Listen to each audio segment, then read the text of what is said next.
Owengamele umnyango wezokubusa nokubambisana esifundazweni uAnton Bredell uthi sebefike emaphethelweni yomsebenzi wokudakula njengoba sebethungathe baze bafika lapho kuqala khona isakhiwo.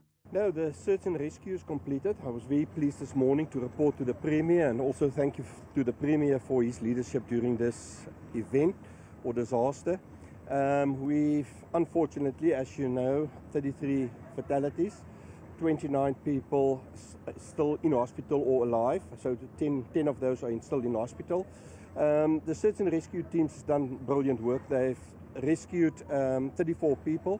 uBredell uthi bebengenaso isiqiniseko sokuthi ngempela babebangaki ababesebenza ngaphansi kwalesakhiwo njengoba abanye babengekho emsebenzini ngesikhathi kwenzeka lesi sigameko. Currently, I'm just pleased that we don't look for 19 bodies anymore because the site is empty. We've done our job.